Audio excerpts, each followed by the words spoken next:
कहीं भी किसी भी सैटेलाइट का डिफिकल्ट है काम है। अच्छा, ये डिफिकल्ट इसलिए भी है कि हम लोग ऐसे टेरिटरी में जा रहे हैं, ऐसे स्थान पे जा रहे हैं जहां कि कुछ हमें मालूम ही नहीं कि वो कहां पर है। कोई ऐसा बिंदु नहीं है जिसके ऊपर जाना हमें, हम लोग ऐसी जगह पे जा रहे हैं। अब लॉन्चिंग के बाद हम लोग को दो बातों का ध्यान रखना पड़ेगा। पहली बात चली आती है कि सिर्फ लॉन्चिंग सक्सेसफुल होने से ही सारा काम नहीं हो जाता है।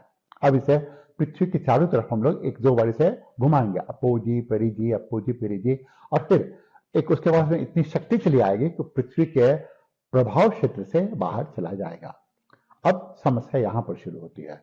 जैसे ही वो पृथ्वी के प्रभाव क्षेत्र से बाहर चला गया और सूर्य की ओर चलना शुरू किया, तो हम लोग को इसे प्लेस करना उस ऑर्बिट में जहां पर कि जिस स्थान पर कि सूर्य और पृथ्वी का गुरुत्वाकर्षण जो है वह कम से कम हो।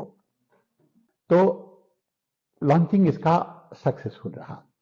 सक्सेसफुल का मतलब हो गया कि इसे हम लोग अपनी कक्षा में इंसर्ट कर देंगे। यह लॉन्चिंग पीएसएलवी हुआ है, पोलर सैटेलाइट लॉन्च व्हीकल से। मतलब कि चंद्रयान के लिए जो लॉन्चिंग किया गया था वो इतना शक्तिशाली था, यह उतना शक्तिशाली नहीं है। तो जाहिर है इसका वजन भी अपेक्षाकृत कम है, 1500 किलोग्राम का है। लेकिन जिस समय इसकी संकल्पना ली गई थी 400 किलोग्राम का था, लेकिन इसको पेलोड डालते डालते डालते ये 1500 किलोग्राम, मतलब कि भारत में विद्यमान जो बहुत हावी एसयूवी होते हैं उसके बराबर का इसका वजन है। अब यह अंतरिक्ष में यहां से सफलता की शुरुआत होती है। अंतरिक्ष में गया तो अंतरिक्ष में हमारे पास में दो मुद्दे आते हैं।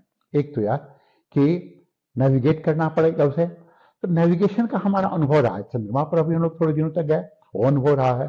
फिर मंगलयान पर भी हम लोगों ने भेजा, वो अनुभव रहा है। तो जब नेविगेशन की बात आती है तो एक ऐसा अंतरिक्ष का खाली स्थान है जहां से कि आपको कुछ भी रास्ते का अता पता नहीं है, और तब आपको नेविगेट करना पड़ता है। नेविगेशन अपने आप में ही बहुत चैलेंज होगा, और इस जगह पर भेजना जिसे हम लोग कहते हैं L1 अपने आप में चैलेंजिंग रहेगा। दूसरा जो चैलेंज आता है इस स्थान पर वह आता है कम्युनिकेशन। जब ये नेविगेट कर रहा होता है और करता है तो हमेशा उसके साथ में आपको संपर्क बनाए रखना है। यह संपर्क बनाना डिफिकल्ट है दो कारणों से। एक तो हमारे पास उतने सैटेलाइट नहीं है, तो हम लोगों ने क्या किया है, जापान से अच्छी खासी मदद ली है इस संदर्भ में, और वो हमारी मदद भी कर रहे हैं कि इसको हम लोग का कम्युनिकेशन बना रहे। अब ये दोनों चीजें चली आती हैं यहाँ पर, और कम्युनिकेशन करके हम लोग इसी कक्षा में अब इंसर्ट करेंगे। तो इंसर्ट जब करेंगे यहाँ पर तो वह L1 पॉइंट होगा। L1 पॉइंट का महत्व यही चला आता है कि उस स्थान पर जो ग्रेविटेशन फोर्स है और सैटेलाइट के सेंट्रीपिटल फोर्स है दोनों बैलेंस रह सकते, टंगा रह सकता है उस स्थान पर। अब मान लेते हैं इसे आपको सूचना कुछ मिले, तो सूचना क्या मिलती है कि चला गया और हम लोगों ने मान लिया कि उस स्थान पर है, तो 1440 यह फोटोग्राफ भेजेगा हर दिन। जो 1440 फोटोग्राफ भेजेगा तो उसमें दो बातें महत्वपूर्ण हो जाती हैं। एक कि उसका तुरंत इंटरप्रिटेशन करना है, उसे डाउनलोड करना है, उसे इंटरप्रेट करना है। अगर डाउनलोड कर लिया तो इंटरप्रेट इसलिए करना है कि वो आगे में कोई भी ऐसी गलती वो करना चाहे तो नहीं करने दिया जाए, इस कारण से महत्वपूर्ण हो जाता है। अब आप सोचिए कि 5 सालों तक इतने फोटोग्राफ वो लेकर भेजेगा, इसका इंटरप्रिटेशन ही सबसे महत्वपूर्ण होगा, क्योंकि इसके इंटरप्रिटेशन से ही हम लोग को जानकारी मिलेगी।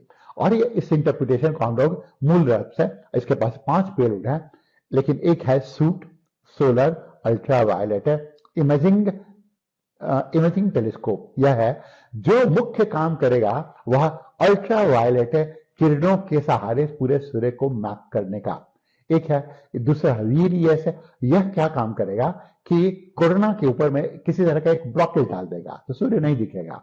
जब सूर्य नहीं दिखेगा तो इसके जैसे कि ग्रहण के समय होता है कि ग्रहण के समय अगर चंद्रमा बीच में आ गया पृथ्वी के तो सूर्य नहीं दिखता है, और अगर ये नहीं दिखेगा तो इसका कोरोना का अध्ययन किया जा सके।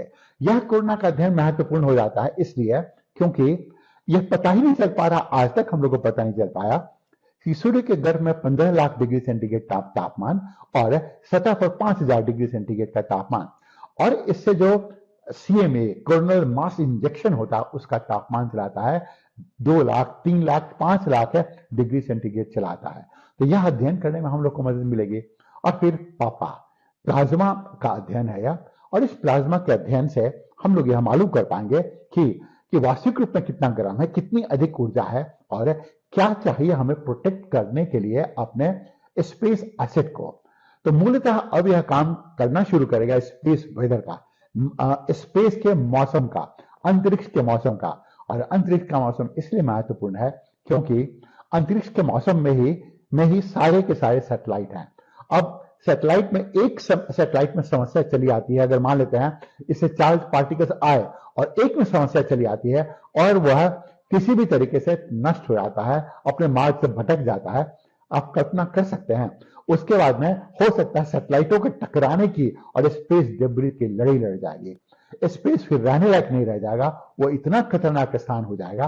तो इन सभी चीजों से निपटने के लिए, बचने के लिए, इसका प्रबंधन करने के लिए अब आदित्य L1 पूरी तरह से तैयार हो जा रहा है। तो बधाई का पात्र किसे समझिए आप इसमें?